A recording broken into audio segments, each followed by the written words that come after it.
Hi, I'm Leah Kate, and you're listening to Main Pod Girl.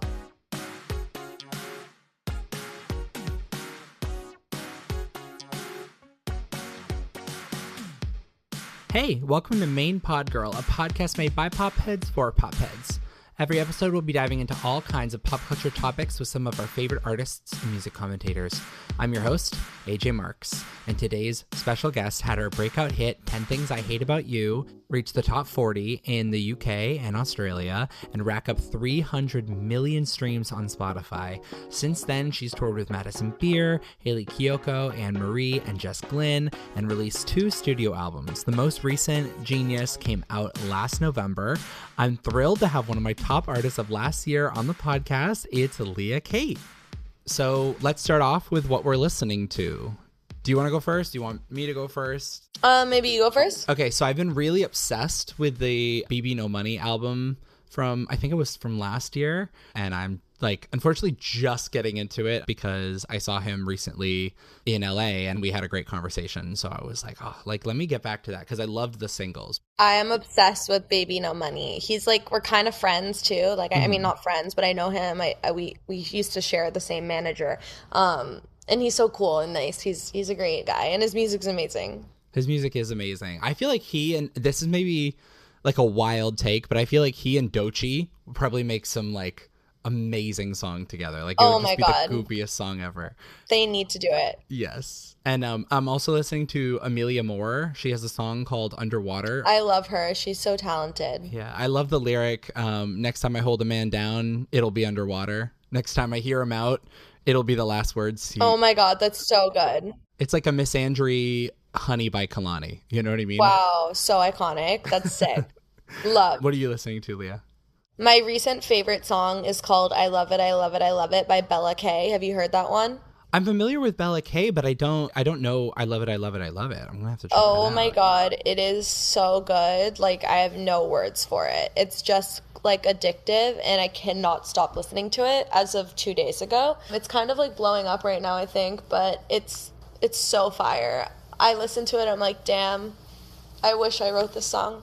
It's just one of those. I love a song that you're like, I wish I wrote this, either because of the lyrics or the melody. Everything. And that takes us to your new song, World's Best Ex-Girlfriend, because you have such a way with melody, and this song is no exception. It just falls kind of perfectly. I love the descending verse melodies. And is that usually where it starts when crafting songs is melody first? No. World's Best especially. I had that written down in my notes for a year. I just love World's Best Ex-Girlfriend. I thought it was such a fun title, and I honestly felt like the world's best ex-girlfriend at one point. And I wrote that down, and I was in a writing session with my friend Mags, who's so talented. She wrote Ordinary by Alex Warren and a bunch of other cool stuff. And I was like, okay, I have this song title. I don't know what it is, but we need to write it. And she was like, what is it? And I was like, World's Best Ex-Girlfriend. And she was just like, yes. And we wrote the whole thing in 15 minutes. It was so crazy. I love that because you love a flashy title, and it's the Demi Lovato way of songwriting, where I think Demi Lovato says that they sit down with a song title and they're like, what could this possibly be about? And they start from there. I've done that a couple times before too. It's a song title that makes you go I want to know what the song's about. So when you're sitting down and writing it, you're thinking what could it possibly be about? I had a song called I Can't Kiss You When I'm Sober. So I feel we have similar taste in song titles. Yes, I love a flashy song title. If it's not flashy, I won't write it. Yes. I love that mantra. Yeah. So what's your favorite song title of yours? Maybe World's Best Ex-Girlfriend, or I do love the title Genius because you're what the hell does that mean? And then you listen to it and it's about having a crush on a guy. So it's kind of Delulu, which sums me up. Is that why it's the album title as well? Yeah, hence the album title. But World's Best Ex-Girlfriend is one of my favorites. I'm looking through my other ones. I love Hot All the Time. That's such a good title. Me 10 too. Things I Hate About You, obviously. Fuck You, Anthem. Yeah, I mean, my song titles are definitely wild, aren't they? Let's see what else. I love Dead Sexy Body. Dead Sexy Body, that's a good one. Yeah, I love a crazy song title. If it's not crazy, I literally won't write it. I just won't. I won't. I Forgot is another one that's kind of understated, but you're just kind of understated. Why would you write a song called I Forgot? And then you listen to it, you're like, oh, this totally makes sense. Right? Totally makes sense. I love that one. That's a great one. That's a more basic title, but it's definitely when you listen, you're like, oh, Yeah, it's definitely a title that like if you know the title before and you listen to the song, it like adds to it, like it clicks with you as opposed to like listening to it in a playlist without seeing what it's called first. mm-hmm, 100%. Same with Genius. Yeah, exactly. My specialty. You've been really consistent with releasing music and keeping your audience fed, even between album cycles. You'll drop some of the best songs of your career, like not attached to an album, like What Girls Do, Nasty, Where You At. Are we in another era of in-betweener singles, or are we gearing up to a Genius Deluxe? We are gearing up to a Genius Deluxe, I think. I was hoping for that, yes. Yeah, I know I impulsively drop music all the time, and it's just because I don't like to really go by the rules. I'm just like always writing, and if I like something, I put it out, and I just like to go, drop music like whenever. And yeah, but this is ideally going towards a Genius Deluxe. I mean, the algorithm loves putting out as much music as possible, but I also feel like it is beneficial from an artistic perspective. You're not releasing songs that you wrote like 5-6 years ago and then you're like wondering if they're going to be outdated by the time the world gets to hear them, or like you're already bored of the song. Right. Keeping it as fresh as possible. I think Ariana Grande talks a lot about that. So are you planning to keep up with that sort of productivity for the foreseeable future? Because if so, thank you. Yes, 100%. If I'm ever radio silent, it just means I'm working on music and don't have something that I'm obsessed with. Because I don't like to drop music that I'm not over the moon about. I only like to drop things that I think are smash hits. So yeah, I'm going to keep up with that level of productivity for sure. It'll never stop. I remember reading an interview of yours from a few years ago where you were saying like usually the things I think are going to be smash hits like don't land, and then like other songs that I like have no expectations for become my biggest songs. So like what's one song that you were like justice for this song, like this song should have been like my A smash. Yeah. I'm like, why is Genius not a hit? Because I love that one, and it's one of my favorites, and people love it, but it like hasn't quite connected in the way I've wanted it to yet. But I think it just hasn't yet. Sometimes it takes time for things to explode and for people to discover them the way that they should be. So I'm like, there's still hope. But also I feel like your artistic identity gets more and more realized with every release. Do you feel that same way? 100%. Yeah, I don't know. It's like Leah Kate becomes more obvious who she is every song that goes by. Like World's Best Ex-Girlfriend, I feel like I should have said that 5 years ago because I was that girl, but like I just wasn't quite saying it yet like I am today. You have the language to convey exactly who you are more and more every time. Exactly. Mm-hmm. Yeah. The song I think should have been a smash hit was Bored. Right? You're not the only one to say that, by the way. Everyone says that. And I was making my set list for tour yesterday. Uh-huh. And I was like, do I put Bored on? And I was like, yeah, obviously I'm putting For Bored me, on. you do. Yeah. Yeah. At least like, at the that Boston song show. is so good. And like, again, it just is a hit that was slept on. And I'm like, Bored shouldn't be a flop. It's like the best song ever. So speaking of live shows, I saw your show in London a few years back. I think it was 2022. I know. I kind of kept that. I knew I was going to talk to you about it in the podcast, so I kind of didn't tell you earlier. But I have seen you live already. My friend Lolo opened up for you, and you absolutely crushed it, by the way. I know some artists record songs so they can perform them live, and like that is the ultimate goal. And then other artists perform live so people will stream their songs. Oh my God. So which end of the chicken or the egg situation are you on here? Kind of both. Like when I'm writing my songs now, I'm definitely like, will this pop off live? Because I love touring and I love having a really fun live show where I can do crazy choreo and dance and scream with everyone. But then obviously I want people to fall in love with the songs when they hear them live and stream them. So I think kind of both. But I definitely, when I'm writing and making music, I'm like, how will this be amazing at my live show? That is a question that I always ask myself. Do you feel like that's changed over time? Like, especially I think you first started popping off like in the pandemic. Do you feel like you were thinking about it more about like the recorded music at that point, and then as you've been able to play these shows, it's affected the music you make now? Because For sure. I think like I didn't used to think that way because I never toured before, but I just naturally, without trying, wrote music that was so fun live. Then when I actually played it live, I was like, okay, I have to just stay making music that is so fun to play live because like that's the best part of the whole process. So yeah, I think I did it by accident at first. I knew I was going to be touring for 5 years, so I was making songs that went off live.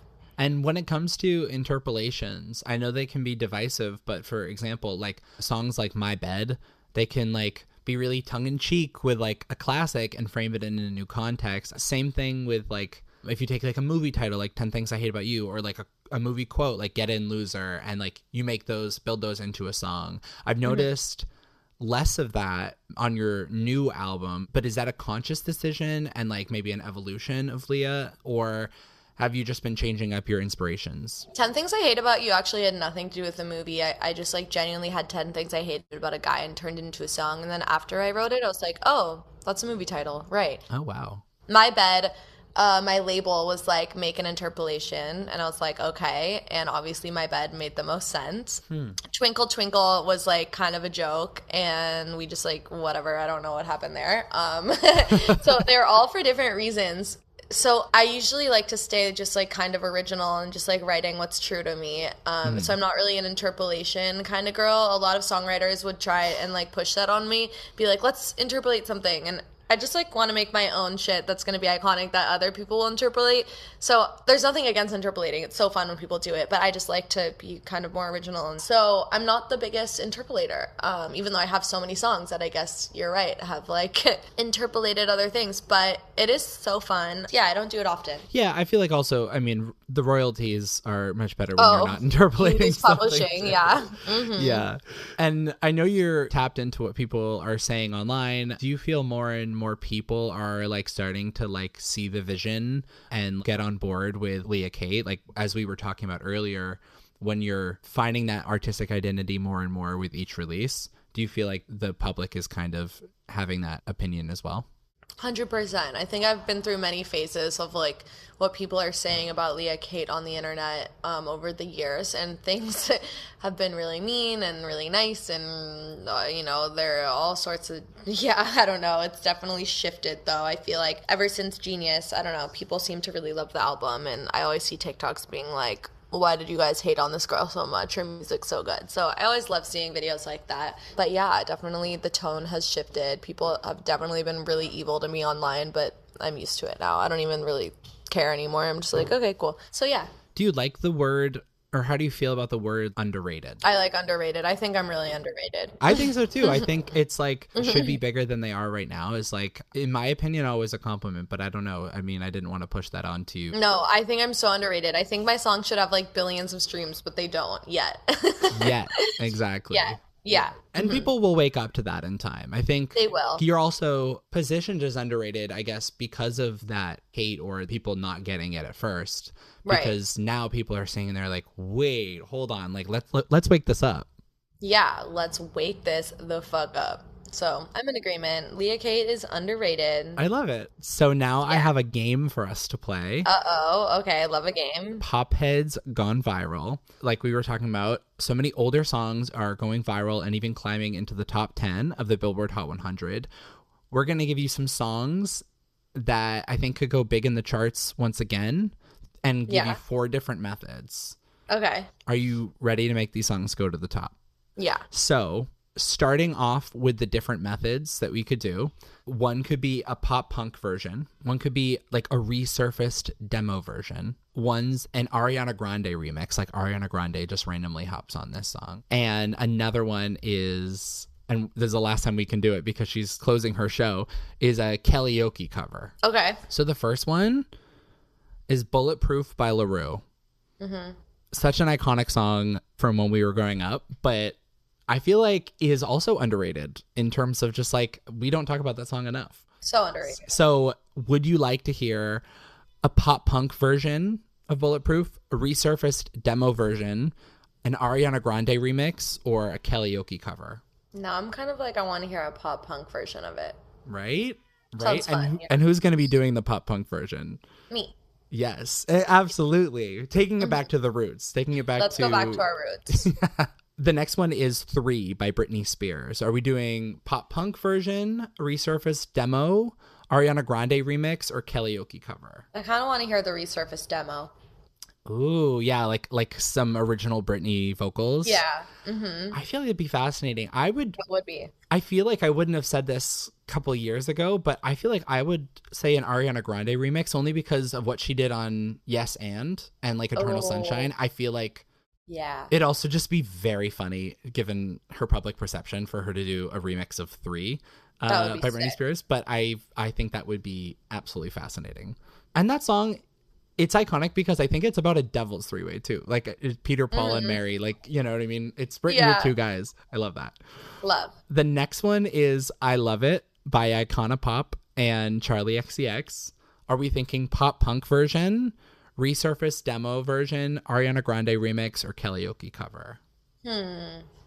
Ariana Grande remix. Really interesting. I love that. I think I'm gonna flip to the other one with you though. I'm gonna say pop punk version because I feel like it already kind of lends itself to that. That would be sick too. Yeah. Although I don't know.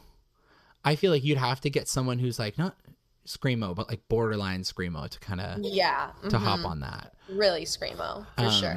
Or like Sick Brain or something like that. Oh yeah, that would be sick. And then the last one is Talking Body by Tovla. Love. Are we thinking pop punk version, a resurfaced demo version, an Ariana Grande remix, or the karaoke cover? Resurfaced demo. Yeah, you know what, actually? What? Now that I think about it, I think she does have a demo version online. Oh, I'm going to go check it out then. She has a video of her walking through her original demos and she like plays them. Yeah, maybe I'll link this to you after the podcast. I want to see it.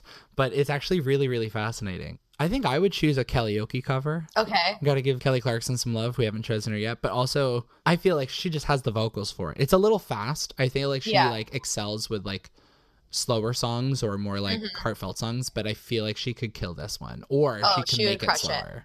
Yeah, that would be iconic. And that's our podcast. Oh my god, love. Thank you so much, Leah, for joining me. Thank you to Noah for the theme music. And as always, this podcast and all of us here at Popheads are in support of the fight for trans rights. It blows my mind that basic human rights for everyone is something that is still such a divisive topic, and it's become the mission of powerful people around the world to punch down and scapegoat trans people and convince everyone that they are some sort of threat as opposed to just people living in their truth. It sucks that we live in this reality, which is why there's links in the episode description if you're interested in donating or learning more. Until next time, see you soon.